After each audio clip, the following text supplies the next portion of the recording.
Ayan mga kapatak, nagsunog ulit tayo kasi ang dami pang mga basura na hindi pa natin nasunog. Ito na yung dating basurahan mga kapatak.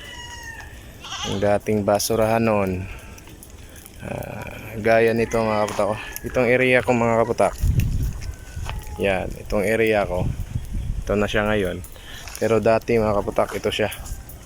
Yan, ito siya mga kapatak, dating basurahan. Ito katabi ito ng range ko.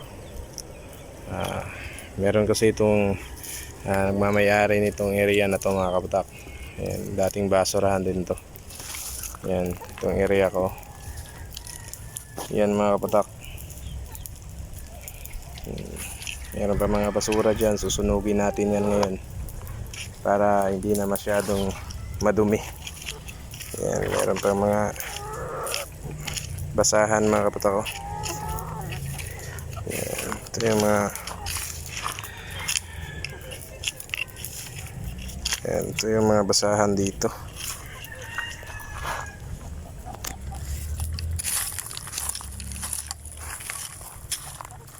Ito yung dating itsura ng ating free range mga kapatak. Yung mga nakikita nyo sa mga unang vlog ko, basurahan lang to, kaya karan ako nainganyo akong mag range. Ngayon ay malinis na siya, naka free range na ako, meron na akong area.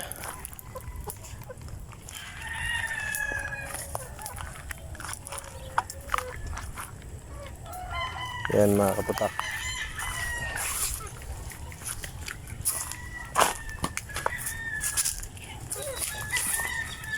Yan. Ito yung area natin mga kapatak ko. Doon sa kabila, basurahan yun. At saka dito, na nung ako nang natasang mag-range dito kasi itong area natin mga kapatak, nakuha natin to galing kay Yoyo. Actually mga kapatak, yung area na to is hindi namin alam sino talagang may-ari nitong lupa dito sa amin, kaya minabuti ng mga tao dito magtanim, mag-alaga ng mga hayop, maglagay ng mga manok para naman mapakinabangan namin tong area na to, kasi malaki itong area na to mga kapatak. Diyan merong university dyan, Aerospace University. Ito katabi ng range ko diyan. Yan yung may mga bako diyan. At dito yung area ko mga kapatak.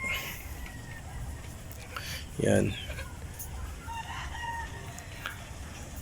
Dating basurahan to mga kapatak. Ginawa akong free range at ngayon is nag-i-enjoy na ako sa aking mga alaga. At libreng ulam na din mga kapatak. Meron ding nakuha ditong isa mga kapatak, itong sa mga itim natin, kasi pumunta dito yung cousin ko mga kapatak, yung pinsan ko pumunta dito, kaya kasi mga kapatak, birthday ng kanyang kapatid, kaya pumunta dito mga kapatak, nakakuha ng isang black astrolorp. Yan, yung rooster yung binigay natin. Yan mga kapatak. Yan mga kapatak, sa inyo mga kapatak, kung meron kayong area dyan na hindi pa nagagamit, pakinabangan nyo muna mga kapatak. Kahit basura lang yan, tulad sa akin mga kapatak, basura lang itong makikita nyo dito. At saka matataas na mga damo. Ngayon is malinis na, naka-range na. Meron pa mga damong iilan, pero mga basura na iilan na makikita nyo mga kapatak, pero nalinisan na natin yung karamihan talaga dito. Marami ding mga tipak na mga bote na pwede tayong magkasugat, pero nakuha na din natin, napalabas na natin mga kapatak. Wala na dito sa range. Yan yung kagandahan dito sa free range ko mga kapatak. Yan. So yung area natin dito.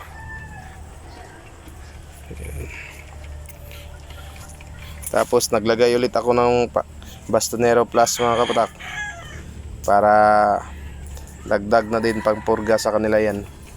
Kasi pansin ko mga kapatak, nang nagpurga ako, yung mga katawan nila, yung mga katawan ng mga alaga ko mga kapatak, yan, lumaki mga kapatak, bumuka yung mga katawan ng mga alaga ko. Yan. Ay, rooster yan mga kapatak. Nasalba din namin ito mga kapatak nang pumasok yung ulo niya diyan. Tapos nandito pa yung mga malalaki, hindi pa namin kinatay. Pinagtulungan yan, buti nasalba namin ni Papa, kaya may butas yung ulo niya.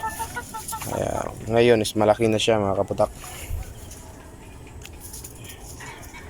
Yan. Ni-inspired ko rin kayo magkaroon nito mga kapatak, kahit maliit lang. Meron kayong maliit na lote na basurahan dyan o ano ba yan meron dyan, pakinabangan nyo mga kapatak, kasi I swear mga kapatak, mag-i-enjoy kayo tulad ng mga nararanasan ko ngayon mga kapatak.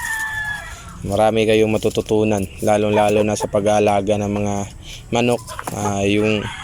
Yung eagerness nyo na matuto sa pag-aalaga ng mga heritage mga kapatak, marami kayong makukuha. Yan. Yung pinatuka natin sa kanila mga kapatak, Madre de Agua, feeds at saka yung tirang kanin.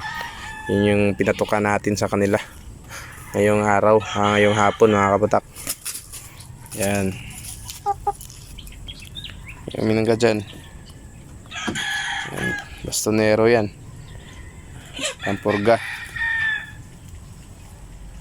Yan. Diba mga kapatak, nakaka-relax, nakaka-enjoy. Nandito ko talaga, pag nandito ako sa range mga kapatak, tatanggal yung lahat ng stress ko sa trabaho, sa mga tao. Tatanggal yung stress natin pag meron tayo mga alaga na nakikita natin tumatakbo, kumakain, kumakain, kumukuha ng mga bulate, ano pa dyan.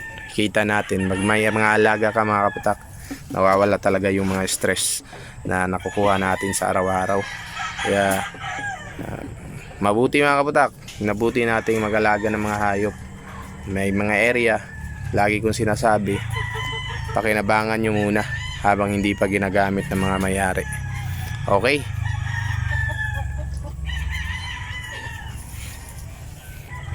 Diba mga kapatak? Ito yung pailaw natin sa kanila. Wow, effective na effective pa mga kapatak.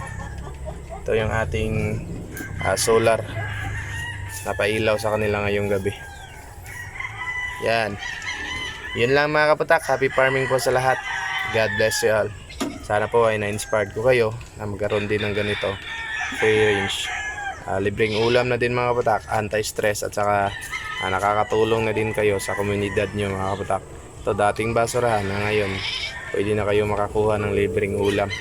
Yung mga kapitbahay nyo, makakabenta din kayo pag merong bumibili ng mga manok. Yun lang mga kapatak. Happy farming po sa lahat. God bless you all.